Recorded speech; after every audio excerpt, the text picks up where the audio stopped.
Policymakers and government officials from over 26 middle-income countries gathered at the Hernstein Castle in Lower Austria to attend a course on the future of manufacturing and the latest developments in the sector. This course provides a number of advanced knowledge on manufacturing.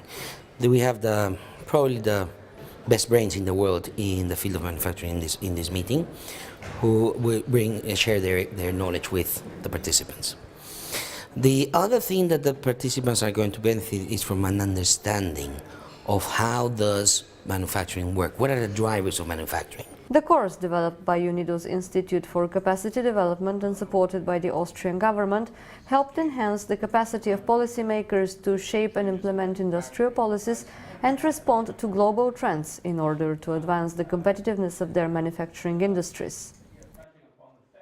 My experience is to bring different voices to this really important economic challenge of how do we make commerce and manufacturing a much more economically viable activity for the whole of the world, and to do it at the same time as being sustainable, from a carbon footprint point of view, and to make it sustainable to give all people in the world a chance to be part of this big economic environment and make their lives a better place. People are beginning to understand that manufacturing is about turning ideas and opportunities into products and services, and underpins growing economies of all kinds, from newly emerging and developing economies to very advanced economies. You're acting as a kind of gel where countries can maybe learn from each other and see examples about what to do, because we are going into a very different, what I believe to be a brave new world of manufacturing. Manufacturing becoming more important,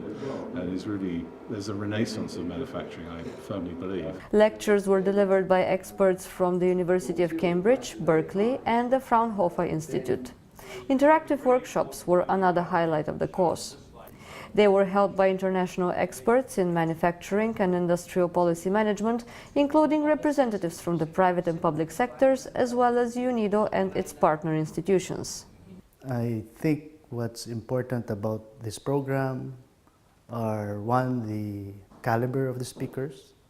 They're a good mix of international experts. And second are the participants.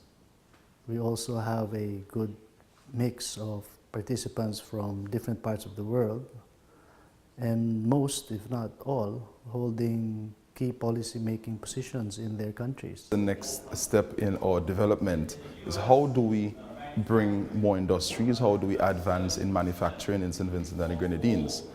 One particular interest that we have in our country is to invest in agro-processing, and how do we process a lot of the primary agricultural products that we extract in St. Vincent and the Grenadines. Therefore, the discussion that will be had over the next few days will definitely show the experiences, the global trends in manufacturing. We're looking at the future and how we can develop our economy, and well, there is a recognition that manufacturing is possibly one of the fastest ways to raise the standard of living of a third world country like Yemen.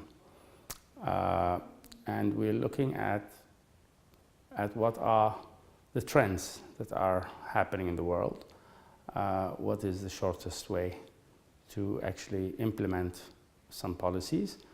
Our plan back home in Guatemala is to elaborate a national industrial policy. So all the knowledge and all the lectures and all the experiences also of all other participants will be very helpful for us in order to have this national policy. We may learn from the other experiences, hopefully from the developing economies, because we are at different levels of development. And I do not expect to copy from the developed world.